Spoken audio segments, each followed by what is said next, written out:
नमस्कार, मैं हूँ एस्ट्रो रजनी। हम लोग लास्ट काफ़ी टाइम से ट्रांजिट के वीडियोस देख रहे हैं और आपको मैं हमेशा समझाने की कोशिश करती हूँ कि कभी किसी ग्रह से डरने की ज़रूरत नहीं होती अगर आपके कर्म सही दिशा में हैं। अगर आप जीवन में कुछ सही कर रहे हो तो कभी ट्रांजिट या किसी दशा से डरने की ज़रूरत नहीं होती।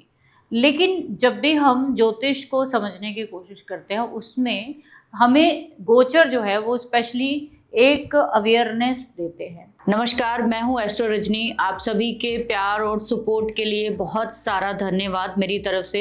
एक छोटी सी इन्फॉर्मेशन आप सभी के लिए है। आप लोगों ने जैसे हर बार हर वीडियो में बहुत सारे कमेंट, बहुत सारी चीजें मुझे जो है सुझाव के रूप में दी और मैंने हमेशा उसको आजमाया है। तो हम लोग जो है एक आप लोगों के लिए इम्पोर्टेंट चीज ला रहे हैं जो कि शुरू हो चुकी है ऑलमोस्ट, कि हर वीक जो है एक फुल डे वर्कशॉप्स जो है हमारी आएंगी, जिसमें आप वन डे में बहुत बड़े बड़े सब्जेक्ट यानी कि 10 दिन का जो कंटेंट है वो एक दिन में सीख सकते हैं। ये एक मेरी बहुत बड़ा जो मन था कि आप लोगों का जिनका बहुत ज्यादा टाइम नहीं होता जिनके पास सीखने के लिए, वो एक वन डे वर्कशॉप जो है वो ज्वाइन करके अपने लिए बहुत सारी चीजें जो है वो सीख सकते हैं। तो आप लोग अगर चाहें तो उसको ज्वाइन कर सकते हैं, जो शुरू हो चुकी है। हर संडे ये रहती है 12 से 4 या फिर जैसे भी थोड़ा वो टाइम जो है हम ऊपर नीचे चेंज करते हैं। दूसरी चीज कि हम लोग एलीट मेंबरशिप जो है नेक्स्ट मंथ ओपन करने जा रहे हैं। जो लोग भी मेरे साथ इंटर्नशिप करना चाहते हैं, ज्योतिष को पर्टिकुलर जीरो से हीरो तक सीखना चाहते हैं, अपनी प्रेडिक्शन को बिल्कुल एक्यूरेट करना चाहते हैं, वो इसको ज्वाइन कर सकते हैं। सारी इंफॉर्मेशन आपको नीचे डिस्क्रिप्शन में मिल जाएगी। सेकंड चीज कि आप लोग जितने लोग भी रिकॉर्डेड कोर्स जो है अब हमारी एप्लीकेशन है वहां से ले पाएंगे, जिसका लिंक भी आपको हमेशा हर वीडियो के नीचे मिलेगा। और इसके अलावा आपके कोई भी सुझाव या आपके जो भी सजेशंस हो वो मुझे जरूर दीजिए। Thank you very much. आपको वो एक अलाइनमेंट बताते हैं कि आप आने वाले समय में अपनी जो लाइफ का पैटर्न है वो कैसे आप बेटर कर सकते हो। बस यही एक जो है वो चीज़ है जो ज्योतिष में सबसे अच्छी है। और ज्योतिष में ना तो हम कहते हैं ना कि किसी के कर्म का जो फल है वो काट सकते हैं, ना कुछ है, लेकिन कम जरूर कर सकते हैं। सो आज की वीडियो हमारी रहेगी कि राहु का जो गोचर है वो 30 जून को धनिष्ठा नक्षत्र में हो चुका है।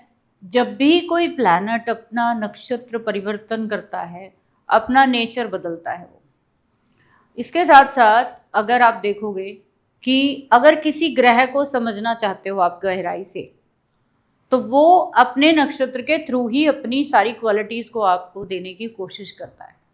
अब जब राहु देव जो ऑलरेडी एक छाया ग्रह है, जिसकी पूरी पिक्चर जो है वो आपको कभी ज़िंदगी में नहीं समझ आती, तभी राहु और केतु जहाँ पे होते हैं पूरी ज़िंदगी आपकी सर्चिंग ही चलती रहती है कि ये यहाँ क्यों, ऐसे क्यों, वैसे क्यों। अब धनिष्ठा जो है वो नक्षत्र है क्या, अगर आपको समझ में आ जाए तो आपको सारी प्रेडिक्शन भी आ जाएगी।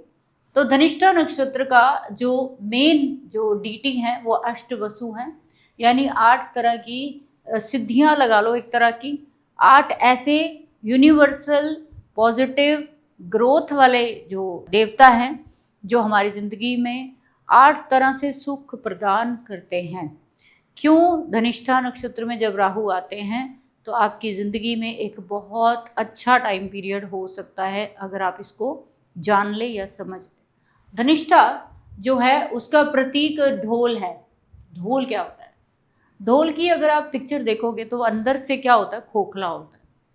अंदर से खोखला है, लेकिन वो एक स्पेशल टेक्निक से बना होता है जिसकी वजह से उसकी साउंड जो है वो सुनने में अच्छी लगती है।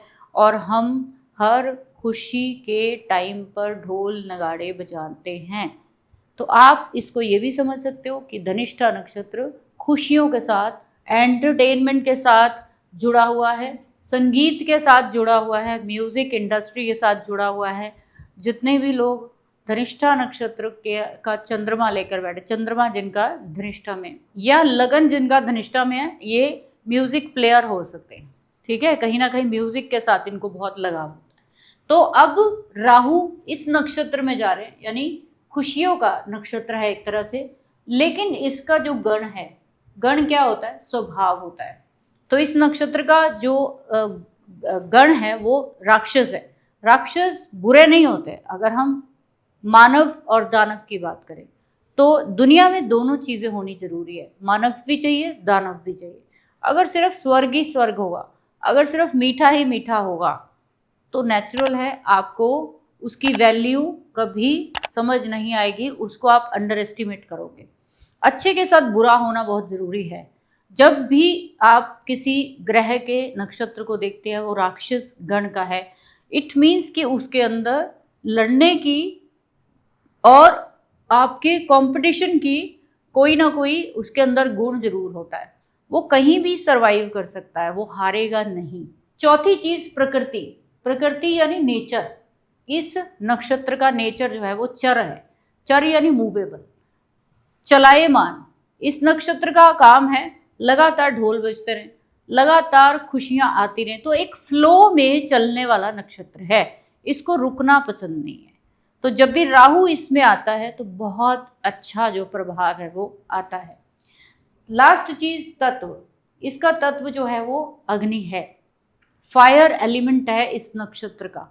इसकी वजह से भी जब आपका कोई ग्रह इसमें होता है तो आपको वो सम्मान दिलाता है, नाम दिलाता है। आप सभी लोग कमेंट सेक्शन में ज़रूर बताना कि धनिष्ठा में आपका कौन सा ग्रह है, क्या आपको वहाँ पे पॉजिटिव रिजल्ट मिले या नेगेटिव। ठीक है, इतना सा आपने डालना है, मेरे को ड्रॉप करना है मैसेज। तो हम लोग देख रहे हैं कि राहु ऑलरेडी यहाँ पे इस समय 11 नंबर साइन में गोचर कर रहे हैं और यहाँ पे ये जा रहे हैं मंगल के नक्षत्र में। अगर सीधा सीधा इसको कहेंगे तो लोग डर जाएंगे कि राहु प्लस मंगल हमारे योग बनाएंगे अंगारक योग। लेकिन जैसे मैंने आपको बोला, अग्नि दो तरह की होती है। अग्नि दो तरह की है, एक अग्नि है खाना बनाने की, एक अग्नि है सब कुछ जला के स्वाह करने वाली। दोनों अग्नियों का अपना रोल है। जब कोई इंसान दुनिया से जाता है तब भी अग्नि के हवाले किया जाता है उसको। जब आप खाना पकाते हो, जिंदगी जीने के लिए भी आपको अग्नि चाहिए। पेट में अग्नि, घर में वास्तु में अग्नि। पूरे 5 एलिमेंट्स में सबसे इम्पॉर्टेंट और सबसे थोड़ा सा पार्ट इसका हमारी ज़िंदगी में होता है, वो अग्नि होता है। ठीक है, अगर राहु और मंगल को पॉजिटिव आप यूज़ करते हो तो ये वो योग है जो आपको दुनिया के टॉप लेवल प्रसिद्ध लोगों में लेकर जाएगा, टॉप लेवल। और अगर ये मेलेफिक हुआ तो आप सबसे निचले स्तर के लोगों में आ जाएंगे। किस वजह से आएंगे? यहाँ सारी कहानी जो है ना वो मंगल की है। आप मंगल को कैसे यूटिलाइज करते हो? मंगल क्या होती है? मंगल एनर्जी है, मंगल फिजिक है आपकी। मंगल जो है वो फेम, विजन। अगर आपको ये चीजें क्लियर हैं, अपना विजन क्लियर है, आपको पता है कि मेरा फोकस क्या है, अगर वो क्लियर है तो आपको सब कुछ ही जिंदगी में मिल सकता है। अगर आपको वो क्लियर नहीं है तो आप भटकेंगे। राहु और मंगल के अंगारक योग में ज़्यादातर लोग गुस्सा बहुत ज़्यादा करते हैं, बहुत ज़्यादा वायलेंट हो जाते हैं, आतंक बहुत मचाते हैं। जितने वेपन चलाने वाले, जितने भी गलत काम वेपन से करने वाले लोग हैं, राहु और मंगल वाले। क्यों? क्योंकि मंगल खराब स्थिति में होगा। मंगल जो कि रास्ता दिखाता है, जो आपकी फिजिकल एक्टिविटी को दिखाता है, जो आपकी एनर्जी को दिखाता है, जो आपके फेम को, विजन को दिखाता है। अगर कहीं पे मंगल आपके चार्ट में अफ्लिक्टेड है तो ये धनिष्ठा नक्षत्र में इसका जाना आपकी हेल्थ, आपके कहीं ना कहीं accident, accident, prone to fire से जुड़ी हुई चीज़ें, प्रोन टू आप कोई भी जिसको कहते हैं कि ब्लड डिसऑर्डर आपको होने के चांसेस होते हैं। तो सारी कहानी आपके चार्ट में किससे जुड़ी हुई है? मंगल से। अब मंगल की बात कर लेते हैं कि मंगल जो है वो बेसिकली अगर राहु के साथ ही बैठा है आपके चार्ट में, नेटल चार्ट में मंगल 11 नंबर राशि में है और राहु भी आ गया, तो यहाँ पे आपके लगन में ही बैठ गया ये आपके लगन में बैठ गया। वहाँ पे ये आपको गुस्सा दिलाना शुरू कर देगा। आप देखिए यहाँ पे मंगल की राशियाँ कहाँ पे है 11 नंबर वालों के लिए? 10वें घर में। और दूसरी मंगल की राशि 3रे घर में। ये क्या है? एफर्ट का घर है। ये क्या है? करियर का घर है। तो आपका ये जो ट्रांजिट है राहु का, धनिष्ठा में या आपको करियर के ओरिएंटेड बना देगा। अगर आप अभी तक अपना बना के चल रहे थे टाइम टेबल कि मेरे को ये चाहिए ये चाहिए ये चाहिए, पूरा डिसिप्लिन, मार्स को हम लोग क्या बोलते हैं, कमांडर ऑफ पुलिस, जो पूरे 9 ग्रह हैं, सेनापति बोला जाता है, डिसिप्लिन का कारक है। आपके अंदर अगर कोई इनसिक्योरिटी है तो कोई ना कोई कमी होगी, इस वजह से है, ठीक है। यही प्लैनेट इनसिक्योरिटी भी देता है, यही प्लैनेट बीएसएफ जो बॉर्डर सिक्योरिटी फोर्स जिसको हम बोलते हैं, वो वहाँ पे खड़े होके रक्षक बनते हैं। अब यही आप वेपन से देश की रक्षा भी करते हो और यही वेपन से हमारे देश को नुकसान भी कई बार पहुंचता है गलत एक्टिविटीज से। तो अब हम अपने चार्ट में सिर्फ मंगल की स्थिति देखेंगे। फर्स्ट हाउस में बैठा है, फर्स्ट हाउस में बैठा है तो वो आपकी हेल्थ को खराब कर सकता है अगर उसके ऊपर बैड प्लैनेट के एस्पेक्ट आ रहे हैं। सेकंड में बैठा है, फैमिली के साथ कोई डिस्प्यूट क्रिएट कर सकता है। बस 2 ही चीज़ें आपने देखनी है अपने चार्ट में, मंगल की स्थिति और अपने चार्ट में मंगल को कितने और शुभ ग्रह देख रहे हैं या ज़्यादा अशुभ ग्रह देख रहे हैं। अगर अशुभ देख रहे हैं तो बैड जो चीज़ें हैं वो होने के चांसेस ज़्यादा हैं। अगर अशुभ नहीं, शुभ ग्रह ज़्यादा दिख रहे हैं तो शुभता ज़्यादा दिखेगी आपको। ये 5 महीनों में बहुत अच्छे रिजल्ट आपको देखने को मिलेंगे। आपको नाम भी मिलेगा, सम्मान भी मिलेगा, आप दुनिया में फेमस भी हो सकते हो। अगर हम यहाँ पे मंगल की बात कर रहे हैं या हम यहाँ पे धनिष्ठा नक्षत्र की बात कर रहे हैं, कुछ और चीज़ों को भी ये रिप्रेजेंट करता है। जैसे आपका इस ट्रांजिट में नेटवर्किंग बहुत स्ट्रांग हो सकती है, आपके अंदर ईगो आ सकती है, आप इस समय पर शो ऑफ ज़्यादा करना शुरू कर दोगे, आप हो सकता है पॉलिटिकल कनेक्शंस में चले जाओ, हो सकता है ज़्यादा एंटरटेनमेंट की फील्ड में एंटर कर जाओ, कोई बड़ी बात नहीं है, ज़्यादा अपनी लाइफ में एंटरटेनमेंट ऐड कर लो, सोशल मीडिया के साथ कनेक्ट हो सकते हो, ठीक है।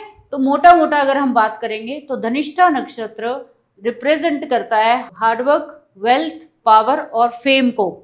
तो जब राहु इसमें आते हैं ये सब कुछ आपको देते ही देते हैं। बस आप अपने चार्ट में मंगल की स्थिति को ज़रूर देखिए।